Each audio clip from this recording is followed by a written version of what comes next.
वन्दे लोकतिलकं साततवार्ता विभूषणं अमर कृत्युच्चारणं प्रबुद्धं लोकजीवनं प्रणय प्रमत जागदीपनं वन्दे जीवन जीवनं सत्पुरुषोत्तम। जय गुरु। प्रथमे आपण मानकु समस्तंकु आमर ही अमृतवाणी चैनल को अनेक अनेक स्वागत जनाउछु। आमे माने समस्ते सबुबेले आमर चेहरार उज्ज्वलता बढ़ाइबा पई चाहिथाउ।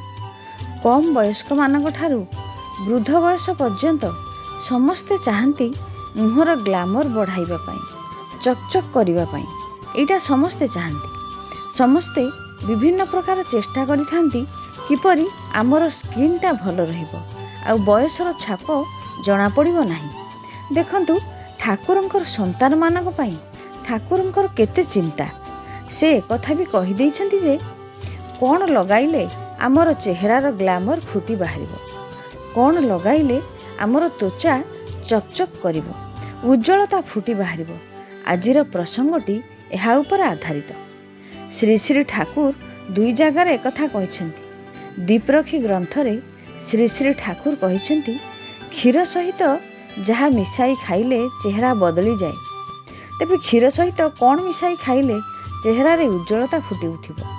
आउ गोटे कथा, मुहरे कौन लगाइले त्वचा उज्ज्वल देखाजिबो। आमे समस्ते जानती मसूर डाली बाटी चेहरार उज्ज्वलता पाई लगा जाए, किंतु ठाकुर एठारे आउ गोटे डाली कथा कहिसेंती।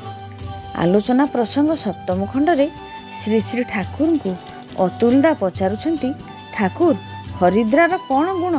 श्री श्री ठाकुर कहउछंती एइटा हला स्वाभाविक भावे जीवाणुनाशक, ता सहित आमर चमड़ाटाकू सॉफ्ट और ग्लेजी करिबारे साहाय्य करे। सेथिपाई प्राय घरे प्रथा अछि नववधू को हरिद्रा लगा जाए, जहाद्वारा नववधूर चेहरार कोमलता फुटी उठे, देखिबा को भल देखा जाए।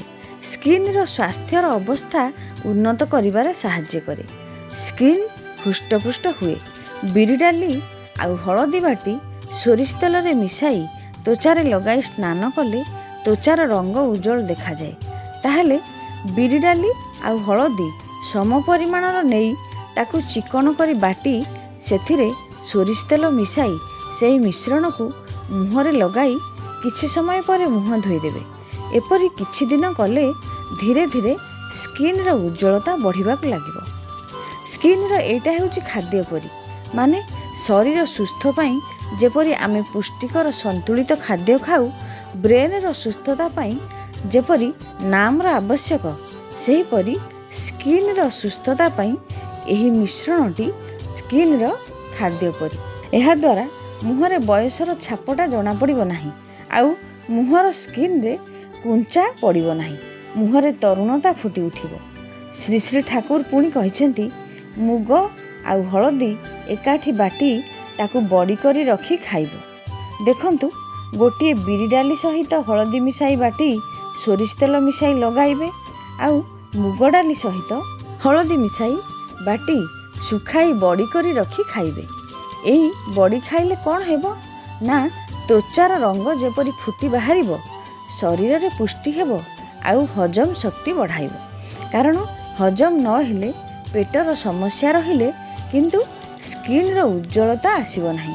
ताहेले आमे ग्लेजी स्किन पाई कौन खाइबा आ कौन लगाइबा तो जानिले, तापरे आउ गोटे उपाय जहा कले आमर चेहराटा एकदम बदली जीवो। चेहराटा आमर एतेटा सुंदर, माने स्वास्थ्य दिगरु कुहंतु बा स्किन रो दिगरु कुहंतु, जेमिति आहुरी आहुरी सुंदर हेबो। सेथि पाई श्री श्री ठाकुर क्षीर सहित गोटे जिनिस मिसाई खाइबा पाई कहिले। थरे केष्टदा श्री श्री ठाकुर को पचारुछंती, ठाकुर आमे देशी गछ चेरमूली प्रभृतिर गुण जानिबा पर भी जदि सेगुड़ी को अणदेखा करू एवं विभिन्न मेडिसिन स्टोर रु सील औषध बोतल किनी आनी सेगुड़ी को व्यवहार करू, ताहले कौन हेबो? श्री श्री ठाकुर कहउछंती बोतलर औषध को बड़ बोली मने कले ताहले बुझिबा को हेबो जे आमर सेई दास मनोवृत्तिटा आसी जाइछि। गोटे उदाहरण देई कहउछंती, जणे गुरु थिले, से तांकर जणे शिष्य को कहिथिले क्षीर सहित मदरंगा सागर रस मिसाई खाइले ତୁମର ସ୍କିନ୍ର ସମସ୍ୟା ଦୂର ହୋଇଯିବ।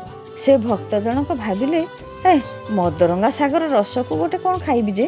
ସେ ଖାଇଲେ ନାହିଁ, ମାତ୍ର ତାଙ୍କ ପାଖରେ ଥିବା ଅନ୍ୟ ଶିଷ୍ୟମାନଙ୍କ ମଧ୍ୟରୁ ଜଣେ ଶୁଣି ସେହିପରି କଲେ। ମାତ୍ର 1 ମାସ ସେବନ କଲା ପରେ ତାଙ୍କର ସ୍କିନ୍ର ସମସ୍ୟା ସମ୍ପୂର୍ଣ୍ଣ ଦୂର ହୋଇଗଲା। ଯେମିତି ଆମେ ଶ୍ରୀ ଶ୍ରୀ ଠାକୁରଙ୍କର ବିଧାନ ସବୁ ଜାଣିବା ପରେ ମଧ୍ୟ ସେଗୁଡ଼ିକୁ ଠିକ୍ ଭାବେ ପାଳନ କରୁନା, ଆମେ କ'ଣ କରୁ ନା ସେଗୁଡ଼ିକୁ ପ୍ରତ୍ୟାଖ୍ୟାନ କରି ଦୋକାନରୁ ସିଲ୍ ମରା ପ୍ୟାକେଟ୍ କିଣି ବୋତଲ କିଣି ମୁହଁରେ ଲଗାଉଛେ, ଖାଉଛେ, ଏପରି ନାନା ପ୍ରକାର କରୁଛେ। କିନ୍ତୁ ଯାହା କଲେ ପ୍ରକୃତରେ ପ୍ରଭାବ ଦେଖାଇବ ସେଗୁଡ଼ିକୁ ଆମେ ଆଭଏଡ଼୍ କରି ଚାଲୁ।